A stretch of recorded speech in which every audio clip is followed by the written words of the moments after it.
Welcome to Miss Edelin's World History class. This is Sister Jose Maria with the lecture on the empires of India. This is found in your book, Chapter 4, Section 2. The area that we're looking at today is India, of course, and the time period is roughly 500 BC to 500 AD. This is the time period that historians call the classical time period, so this is contemporaneous with ancient Rome. There are two main empires during this time in India. The first one is the Maurya Empire, which you see here in orange. It is the larger of the two empires. And then there's also the Gupta Empire here. The Maurya Empire lasts for a few hundred years and declines before the incarnation, and then there's a few hundred years before the Gupta Empire takes control. While the Maurya Empire had the greatest land, the Gupta is the golden time period of ancient India. Let's look first at the Maurya Empire, which started around 321 BC and lasted until 185 BC. It was a man named Chandragupta who first came to power, and he came to power in the Ganges River area. Chandragupta himself had seen the work of Alexander the Great, and when he came to try to take over India. And so this really inspired him, and he thought he could unite India. Chandragupta was a very effective leader, but as is often the case with effective leaders, he was actually harsh. But some of the things that he did that really made it a cohesive empire include the fact that he set up an infrastructure. So this would mean great roads and harbors as well in order to advance trade and bring in more money to the empire. He also had a large tax system. For a time, it was up to 25% of agricultural goods were taxed. So that's quite a bit, but it really brought in the money that he needed. He also had royal courts, which added to the prestige of the Maurya Empire. Being harsh, he had to have a strong arm, and so he had this secret police force. So he had this long before the communists in Russia thought of a secret police force, and he also had palace guards, many of which were actually women, so it's very unique for Chandragupta and what he was trying to do. Chandragupta was followed by his grandson, Ashoka. Ashoka is one of the great leaders of India. He came to power in 304. He was a great warrior, and he fought in the Kalinga region. And during one of these battles, he saw the great devastation of bloodshed that came because of warfare, and it totally changed his heart. He saw the death and the disgracing of the human person, and he had a conversion. And so he converted to Buddhism, and he accepted this life of nonviolence and of love. And he became a truly loving emperor, and many of his programs show that. This here, you can see Ashoka can also be spelled with an H there. But this here shows a quote from him showing his love. All men are my children, and he desires their welfare and happiness both in this world and the next. And that's what he desires for all men.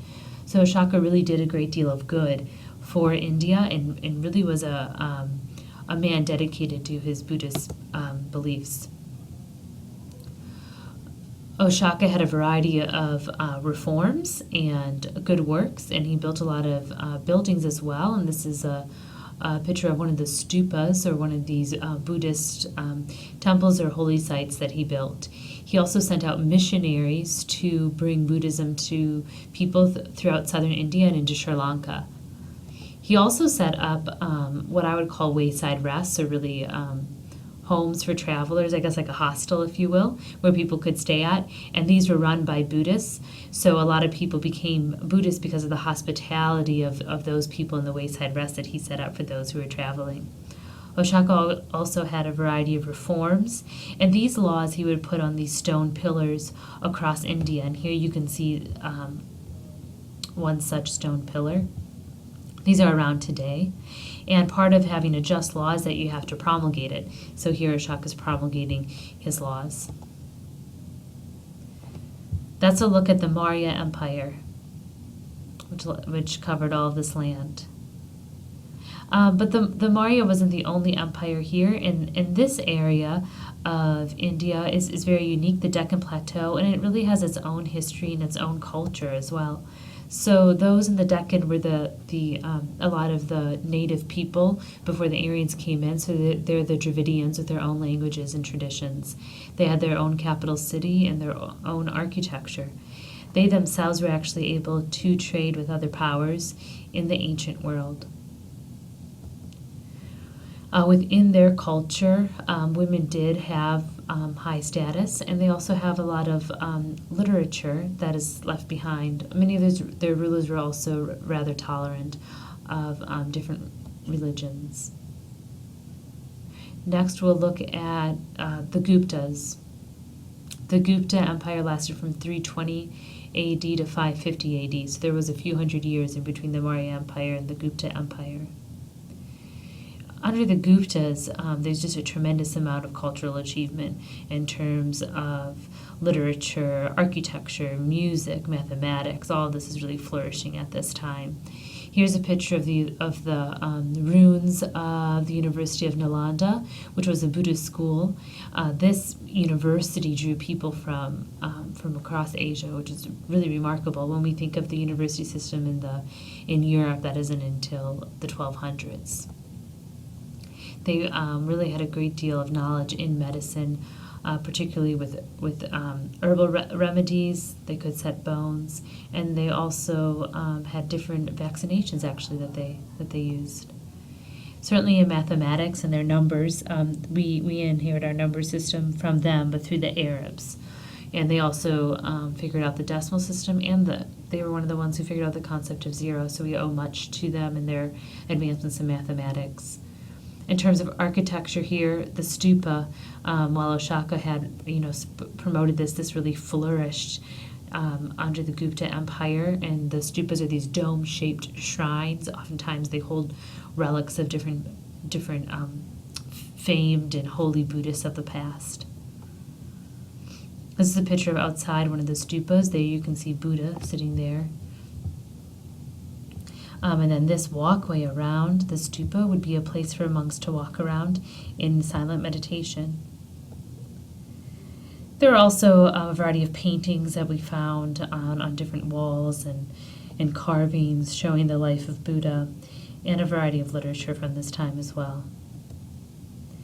Amidst all these cultural advances, there were some practices that were really rather atrocious. So here you have the practice of sati. Sati was the practice that when a man would die and they practiced burning his body, it was expected that his wife would throw herself on the flames and be burned with him. So his wife and all his goods actually would often be burned. This is the practice of sati. If a woman did not do this, if a woman did not throw herself into the fires after her husband died, then she would really be expelled from the community. This practice continued for a long time until the British actually outlawed it. The Maurya Empire and the Gupta Empire are the classical empires of India, and India itself will not be united again until 1,000 years later, when the British come in and they are dominated by invaders. I hope you enjoyed the lecture. Have a good night. God bless, and I'll see you tomorrow.